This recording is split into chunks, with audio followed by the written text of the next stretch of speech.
ಅಲ್ಲ ನಾನು ಈ ಮನೆ ಲೆಕ್ಕ ಇಲ್ಲೇ ನಮಗೆ ನನಗೊಂದು 1,000 ರೂಪಾಯಿ ಸೀರೆ ತಗೊಂಬಂದವಳಿ. ಅವಳು ಮಾತ್ರ 3-4 ಸಾವಿರ ರೂಪಾಯಿ ಸೀರೆ ತಗೊಂಡವಳಿ. ಏಮ್ಮ ಇವಾಗ ನೋಡ್ಕೊಂಡ್ರೆ ಬಟ್ಟೆನೇ ತೊತ್ತಾ ಇರಲಿಲ್ಲ. ನಾನು ಅಮ್ಮಗೆ 1,000 ರೂಪಾಯಿ ಸೀರೆ ತಗ ಅಂತ ಹೇಳಿ ನಾನು ಹೇಳಿ ಕೊಡಿಸ್ದೆ. ಅವಳು ಅವ್ರ ತವ್ರ ಮನೆಯವರು ಯಾರಾನ ಅವ್ರ ದಡಪೈರ ಯಾರಾನ ದುಡ್ಡು ಕೊಟ್ಟಿದ್ರಂತೆ, ಅದಕ್ಕೆ ತಗೊಂಡವ್ರು. ಅವ್ರ ಅಪ್ಪೈರೂ ಅವ್ರ ದಡಪೈರೂ 2-2 ಸಾವಿರ ರೂಪಾಯಿ ದುಡ್ಡು ಕೊಟ್ಟಿದ್ರಂತೆ. ಅದ್ರಾಗ ಇನ್ನೂ 1,000 ರೂಪಾಯಿ ಉಳಿಸ್ಕೊಂಡು ಒಂದು 3,000 ರೂಪಾಯಿ ಸೀರೆ ತಗೊಂಡವಳಿ.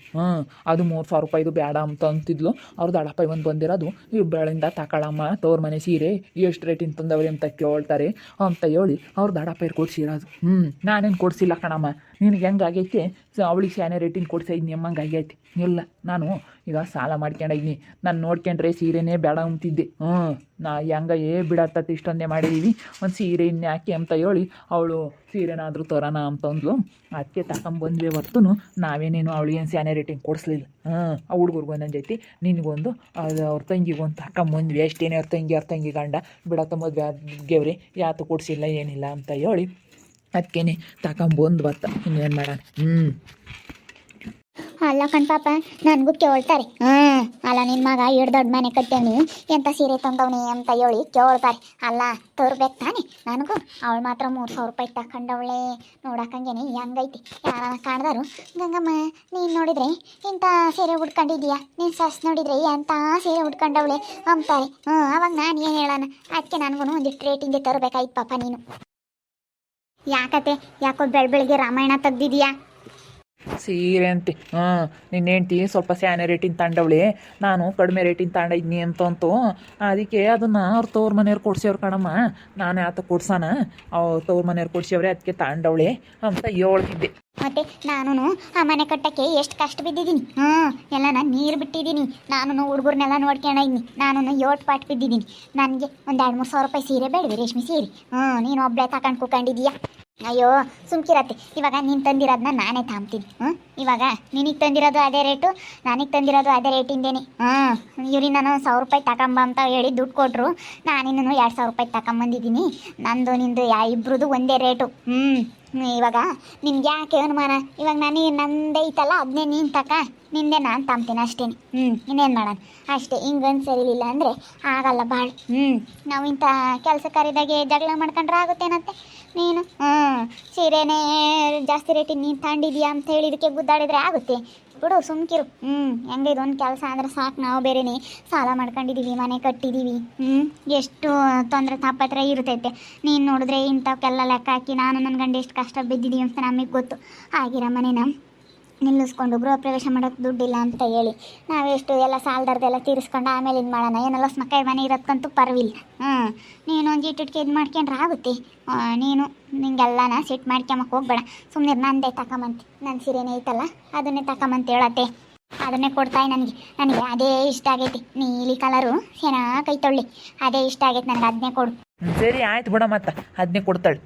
ನೀ ಸೀರೆ ಈಚ್ಕಾಗಿನಲ್ಲ, ನನಗೆ ಸೀರೆ ಇಲ್ಲ ಅಂತ ಹೇಳಿ ಬಿಡತ್ತ. ಅದನ್ನೇ ತಗೊಂಬತ್ತಿ. ಇವಾಗ ಏನು ಅಲ್ಲಿ ಬಗೆರಿತಲ್ಲ, ಬಿಡತ್ತ. ನಾವು ಕಷ್ಟಪಟ್ಟು ಮನೆ ಕಟ್ಟಿದ್ವಿ ಸಾಲ ಮಾಡ್ಕೊಂಡು. ಆಲೆ ಮನೆ ಆಗಿ ಒಂದು ತಿಂಗಳು 2 ತಿಂಗಳು ಆಯಿತು. ಇನ್ನು ಸ್ವಲ್ಪ ಒಳಗೆಲ್ಲ ಕಬೋರ್ಡ್ ಅದು ಇದು ಎಲ್ಲ ಮಾಡಿಸಿ ಇಳ್ಕೊಂಬನ ಅಂತ ಹೇಳಿ ಎಲ್ಲ ಕಬೋರ್ಡ್ ಎಲ್ಲ ಮಾಡಿಸಿದ್ವಿ. ಕಬೋರ್ಡ್ ಗಿಬೋರ್ಡ್ ಎಲ್ಲ ಮಾಡಿಸ್ಕೊಂಡು ಒಂದೇ ಸತಿ ಹೋಗೋಣ ಅಂತ ಹೇಳಿ ಎಲ್ಲ ಹಿಂಗೆ ಒಂದೊಂದೇ ಮಾಡ್ತಾ ಒಂದೊಂದೇ ಕೆಲಸಗಳು ಮಾಡ್ದಂಗೆ ಆಯಿತು. ಎಲ್ಲ ರೆಡಿಯಾಗಿತ್ತು. ಅಲ್ಲಿ ಪೇಂಟ್ ಆಗಿ ಕಬೋರ್ಡ್ ಎಲ್ಲ ಬಿಡು ಆಮೇಲೆ ಮಾಡಿಸ್ಕೊಳ್ಳೋಣ ಅಂತಿದ್ವಿ. ಹೆಂಗೋ ಸ್ವಲ್ಪ ಸಾಲದಾರ್ದು ಒಂದು ಸ್ವಲ್ಪ ತೀರಿಸ್ಕೊಂಡು ಹಿಂಗೆ ಸ್ವಲ್ಪ ಕಬೋರ್ಡ್ಗಳೆಲ್ಲ ಮಾಡಿಸ್ಕೊಂಡ್ವಿ. ಅದಕ್ಕೇ ಇವಾಗ ನಮ್ಮದು ಗೃಹ ಪ್ರವೇಶ ಇಟ್ಕೊಂಡಿದ್ದೀವಿ ಶುಕ್ರವಾರ ದಿನ. ಮುಂದಿನ ಶುಕ್ರವಾರ ಅದೇ ವರಲಕ್ಷ್ಮಿ ಹಬ್ಬ ಬರುತ್ತಲ್ಲ, ಆವಾಗ ಮಾಡೋಣ ಅಂತ ಇದ್ದೀವಿ. ವರಲಕ್ಷ್ಮಿ ಹಬ್ಬದ ದಿವಸ ನಮ್ಮದು ಗೃಹ ಪ್ರವೇಶ. ಎಲ್ಲ ನಮ್ಮ ವೀಕ್ಷಕರು ಬರ್ಬೇಕಂತ ಹೇಳಿ ನಾನು ಮುಂಚೆಗೇ ಕರಿತಾ ಇದ್ದೀನಿ. ವರಲಕ್ಷ್ಮಿ ಹಬ್ಬದ ದಿವಸ ಯಾವಾಗ ಅಂತ ಹೇಳಿ ತುಂಬ ಜನ ಕೇಳ್ತಾ ಇದ್ರಿ. ಆದರೆ ನನಗೆ ಯಾಕೋ ಸ್ವಲ್ಪ ಸಮಸ್ಯೆ ಆಗಿತ್ತು, ಏನೋ ಸ್ವಲ್ಪ ಎಡವಟ್ಟಾಗಿತ್ತು. ಅದರಿಂದ ಮಾಡೋದಕ್ಕಾಗಿರಲಿಲ್ಲ ಗೃಹ ಪ್ರವೇಶನ. ಅದಕ್ಕೇ ನಾವು ಇವಾಗ ಇಟ್ಕೊಂಡಿದ್ದೀವಿ. ಯಾಕಂದರೆ ಸ್ವಲ್ಪ ಏನೇನೋ ಬೇರೆ ಪ್ಲ್ಯಾನಿಂಗ್ ಮಾಡ್ಕೊಂಡಿದ್ದೆ, ಅದನ್ನು ಮಾಡಬೇಕು ಅಂತ ನನ್ನ ಮನಸ್ಸಲ್ಲಿ ಇತ್ತು. ಇನ್ನೂ ಚೆನ್ನಾಗಿ ದುಡಿದು ಅದನ್ನು ಮಾಡಿಬಿಟ್ಟೆ. ಹಿಂಗೆ ಸ್ವಲ್ಪ ಏನೋ ಅರ್ಜೆಂಟು, ಸ್ವಲ್ಪ ಸಾಲದವ್ರದ್ದು ಬೇರೆ ಕಾಟ ಇತ್ತು. ಅದನ್ನ ಎಲ್ಲ ಹಂಗೆ ತೀರಿಸ್ಬಿಟ್ವಿ. ತೀರಿಸಿ ಅತ್ಲಾಗಿ ಒಮ್ಮೆಲ್ಲಕ್ಕೆ ಇಟ್ಕೊಂಡ್ರೆ ಆಯಿತು ಅಂತೇಳಿ ಈ ತಿಂಗಳು ಮಾಡೋಣ ಅಂತ ಅಂದ್ಕೊಂಡ್ವಿ. ಆಷಾಢ ಬಂತು. ಆಷಾಢ ಮುಗಿದ್ಮೇಲೆ ವರಲಕ್ಷ್ಮಿ ಹಬ್ಬದ ದಿವಸ ದಿನ ಚೆನ್ನಾಗೈತೆ ಅಂತ ಹೇಳಿದ್ದಾರೆ. ಅದಕ್ಕೆ ವರಲಕ್ಷ್ಮಿ ಹಬ್ಬದ ದಿವಸ ಲಕ್ಷ್ಮಿ ಹೋದಂಗೆನೆಲ್ಲ ಹೊಸ ಮನೆಗೆ ಹೋಗೋಣ ಅಂತ ಹೇಳಿ, ಲಕ್ಷ್ಮಿ ಬಂದಂಗೆ ಆಗಬೇಕು ಅಂತ ಹೇಳಿ ವರಲಕ್ಷ್ಮಿ ಹಬ್ಬದ ದಿನನೇ ಇಟ್ಕೊಂಡಿದ್ದೀವಿ. ಎಲ್ಲ ನನ್ನ ವೀಕ್ಷಕರು, ಎಲ್ಲ ನನ್ನ ಪ್ರೀತಿ ವೀಕ್ಷಕರು, ವರಲಕ್ಷ್ಮಿ ಹಬ್ಬದ ದಿವಸ ನಂದು ಗೃಹ ಪ್ರವೇಶ ಇದೆ. ದಯವಿಟ್ಟು ಎಲ್ಲರೂ ಬನ್ನಿ. ಯಾವಾಗಂತ ತುಂಬ ಜನ ಕೇಳ್ತಾ ಇದ್ರಿ. ಎಲ್ಲ ನನಗೆ ಅಭಿಮಾನಿಗಳಿದ್ದಾರೆ. ನಾನು ತುಂಬ ಅಭಿಮಾನಿಗಳು, ನನ್ನ ಇಷ್ಟಪಡುವಂಥ ನನ್ನ ಅಭಿಮಾನಿಗಳು, ನಮ್ಮ ವೀಕ್ಷಕರಿದ್ದಾರೆ. ಎಲ್ಲ ನನ್ನೆಲ್ಲ ಯಾರ್ಯಾರು ಇಷ್ಟಪಡ್ತೀರಾ, ಡಿಂಪಕ್ಕ ಡಿಂಪಕ್ಕ ಡಿಂಪಕ್ಕ ಅಂತ ಹೇಳಿ ತುಂಬ ಜನ ಇಷ್ಟಪಡ್ತೀರಾ. ಅದಕ್ಕೆ ಎಲ್ರಿಗೂ ನಾನು ತುಂಬ ಥ್ಯಾಂಕ್ಸ್ ಅಂತ ಹೇಳೋಕ್ಕೆ ಇಷ್ಟಪಡ್ತೀನಿ. ಮತ್ತು ಹೋಗಿ ಹೇಳ್ಬತ್ತೀನಿ, ಸತ್ಯಮ್ಮ ಅಂತಕ್ಕೆ ಹೋಗ್ತೀನಿ. ಹೋಗಿ ನನ್ನ ಸೊಸೆ ಕೊಟ್ಟಿರೋದನ್ನ ಅದು ನನಗೆ ವಾಲ್ಯಮ್ಮ ಅಂತ ಹೇಳ್ಬತ್ತೀನಿ. ಸರಿ ಆಯ್ತು, ಹೋಗತ್ತೆ, ಹೇಳ್ಬರೋಕೆ ಹೋಗು. ಇವಾಗ ನಂದು ಕೊಟ್ಟಿರೋದನ್ನ ಅದನ್ನ ನನ್ನ ಸೊಸೆಗೆ ಒಲಿ, ನನ್ನ ಸೊಸೆದ ನನ್ನ ಅಳ್ತಿಗೆ ಒಲಿಯಮ್ಮ ಅಂತ ಹೇಳಿ ಹೇಳ್ಬರೋಕೆ ಹೋಗು. ನಾನೆಲ್ಲ ನಾನು ದುಡ್ಡು ಕೊಟ್ಟು ಇಸ್ಕೊಬತ್ತೀನಿ. ಹೋಗತ್ತೆ, ಹೋಗಿ, ನಿನ್ಗೆ ಯಾವ್ದು ಬೇಕೋ ಅದನ್ನ ಹೊಲಿಸ್ಕೊ ಹೋಗು. ಯಾಕಮ್ಮ ಸಿಡಿಮಿಡಿ ಗಂಗಮ್ಮಂದು ಸೀರೆ ಎತ್ಕೊಂಡ್ಲಸ್ ಮಕ್ಕಯ್ಯ, ಇವು ಹೆಂಗಸ್ರವು ಯಾವಾಗಲೂ ಇರ್ತಾವಲ್ಲ ಸೀರೆದು. ನಮ್ಮಮ್ಮಯ್ಯ ಅವಳದು ಸ್ಯಾನಿರೇಟಿನ್ ಸೀರೆ ಅಂತ ಹೇಳಿ ನನಗೆ ನಾನು ಮನೆ ಕಟ್ಬೇಕಾರೆ ಕಷ್ಟ ಬಿದ್ದೈನಿ. ನಾನು ಹುಡುಗರ್ನೆಲ್ಲ ನೋಡ್ಕೊಂಡೈನಿ. ನನಗೆ ನೋಡಿದರೆ ಕಡಿಮೆ ರೇಟಿನ ಸೀರೆ ತಗೊಂಬಂದಿದ್ಯಲ್ಲ ನೀನು ಪ್ರಕಾಶ ಅಂತ ಹೇಳಿ ನನ್ನ ಮೇಲೆ ಗಲಾಟೆ ನಮ್ಮಮ್ಮಯ್ಯ. ಅದಕ್ಕೇನೆ ನಾನು ಅದಕ್ಕೆ ಅದು ನಾನು 1000 ರೂಪಾಯಿ ಕೊಟ್ಟಿದ್ದೆ. ಇವಳಿಗೆ ನಾವು 1000 ರೂಪಾಯಿ ಹಾಕಿ ಒಳ್ಳೆಯದೇ ತಗೊಂಬಂದವಳಿ. ಅದಕ್ಕೆ ಮಾಡೋದು ಮಾಡ್ತೀವಿ, ಎಲ್ಲರಿಗೂ ಬಟ್ಟೆ ತಗೊಂಬಂದು ಮಾಡೋಣ. ಬಟ್ಟೆನೇ ತತ್ತಿರ್ಲಿಲ್ಲ ಕಣಕ್ಕ, ಬೇಡ ಅಂತಂದು ಇವಳೇ ಎಲ್ಲಿ ತರಬೇಕು ಅಂತ ಹೇಳಿ ತಗೊಂಬಂದ್ಲ ಅವ್ರು ಇವ್ರಿಗೂ. ನಮ್ಮಮ್ಮ ಯಾಕೆ ಸೀರೆ ನನಗೆ ಒಳ್ಳೇದು ಬೇಕು ಅಂತ ಇವಾಗ. ಹೆಂಗ ಬೇಡಮ್ಮ, ಅವಳ ಹೆಂಗಿದ್ದಳು ಗಂಗೆ ಹಿಂಗೆ ಆಗಕ್ಕೆ ಹೆಂಗೆ ಸಾಧ್ಯ? ನೀನು ಅಂತವಳನ್ನ ಇಟ್ಕೊಂಡು ಇವತ್ತು ಹೆಂಗೆ ಕಾಪ್ರ ಮಾಡಿದ್ಯಾ ಅಂತ ನನಗೆ ಗೊತ್ತು. ಅಯ್ಯಯ್ಯಪ್ಪ, ಒಂದು ಆಡಳು ಅನ್ಬೇಡಮ್ಮ. ತಾಯಿ ತಾಯಿ ತಾಯಿ ನಮ್ಮಮ್ಮ. ಹೋಗು. ತಿಮ್ಮಜ್ಜಿ ಅವಳು ಅವರೆಲ್ಲನ ನನ್ನ ಕೇರೆ ಒಂದು ಹವ, ಅವ್ರದ್ದೇ ಒಂದು ಹವ ಇತ್ತು. ಅಯ್ಯಯ್ಯಪ್ಪ, ಸುಮಾರು ಗಂಗೆಲ್ಲಮ್ಮ ಮತ್ತೆ ಅದು ಮನೆ ಬೀಳ್ಬೇಕಾಗಿತ್ತು, ಮನೆ ಬಗ್ಲಿಲ್ದಂಗೆ ಆಗ್ಬೇಕಾಗಿತ್ತು, ಅವಳು ಬಗ್ಬೇಕಾಗಿತ್ತು. ಇಲ್ಲಾಂದ್ರೆ ಅವಳೇನು ಬಗ್ಗ ಅಂತ ಹೆಂಗೆ ಸಲ್ಲ ಬಿಡು ಗಂಗಿ. ಅವಳು ಹೆಂಗೆ ಅವಾಗ ಒಂದಿಟ್ಟು ಹುಡುಗರು ಸಣ್ಣವು ಬೇರೆ ಬೋಳು ಅಂದ್ಬಿಟ್ಲ, ಒಂದಿಟ್ಟು ಬುದ್ಧಿ ಬಂತು. ಬಡ್ಡಿ ಕೊಟ್ಟಾರೆಲ್ಲ ಎತ್ತಾಕಿದ್ಕೋ ಹತ್ಕೊಂಡು. ಅಯ್ಯೋ, ನಮ್ಮ ಅತ್ತೆ ತಂಗ ನಾನಾಗತ್ತೆ ಕಾಪ್ರ ಮಾಡಿ, ನಿನ್ನೊಬ್ರು ಯಾರಾದ್ರು ಇದ್ರು ಏನು ಮಾಡ್ತೇವೆ ಹಿಂಗೇನೆ. ಒಂದಿಟ್ಟು ಏನಾನ ಸಿಟ್ಟಾದರೆ ಅವತ್ತು ಹೇಳ್ದಂಗೆ ಕೇಳ್ತಿತ್ತು. ಇನ್ನೇನು ಮಾಡೋಣ, ನನಗೆ ಅಂಥದ್ದೇ ಬೇಕು. ನಾನು ಇವಾಗ ನಮ್ಮ ದಡಪ್ಪ ಇರು ನಮ್ಮ ಅಪ್ಪ ಇರೋನು 3000 ರೂಪಾಯಿ ಕೊಟ್ಟು, ಅದಕ್ಕೆ ನಾನು 1000 ರೂಪಾಯಿ ಉಳಿಸ್ಕೊಂಡು ಯಾತನ ಬೇರೆದು ಆತಂತ ಆಮಕ್ಕಾಗುತ್ತೆ.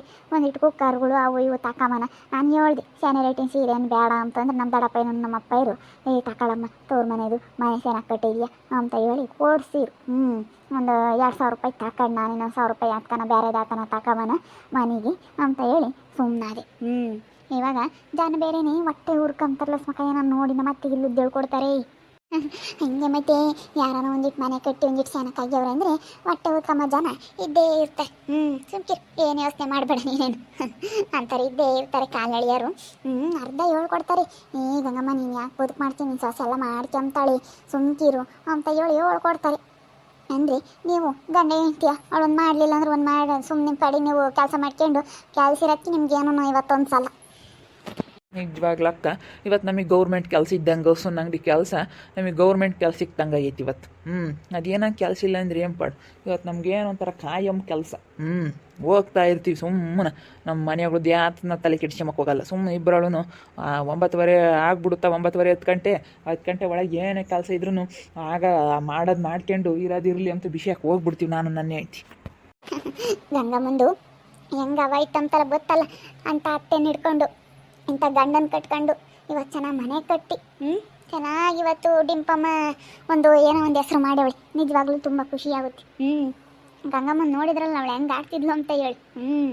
ನೋಡ್ತಾ ಇರಿ, ನೆನನಾಗ್ಬೋದಂತ ಮುಂದಿನ ಭಾಗದಲ್ಲಿ ನೋಡ್ತಾ ಇರ್ರಿ. ಹಾಗೆ ವಿಡಿಯೋ ಬಗ್ಗೆ ನಿಮ್ಮ ಅಭಿಪ್ರಾಯನ ಕಮೆಂಟ್ ಮಾಡಿರಿ. ಹಾಗೆ ವಿಡಿಯೋ ಇಷ್ಟ ಆಗಿದ್ರೆ ಲೈಕ್ ಮಾಡಿರಿ, ಶೇರ್ ಮಾಡಿರಿ. ಇನ್ನೂ ನಮ್ಮ ಚಾನಲ್ನ ಯಾರು ಸಬ್ಸ್ಕ್ರೈಬ್ ಮಾಡ್ಕೊಂಡಿಲ್ಲ ತಪ್ಪೇ ಕೂಡಲೇ ಸಬ್ಸ್ಕ್ರೈಬ್ ಮಾಡ್ಕೊಳ್ಳಿ. ಓಕೆ ವೀಕ್ಷಕರೇ, ಧನ್ಯವಾದಗಳು.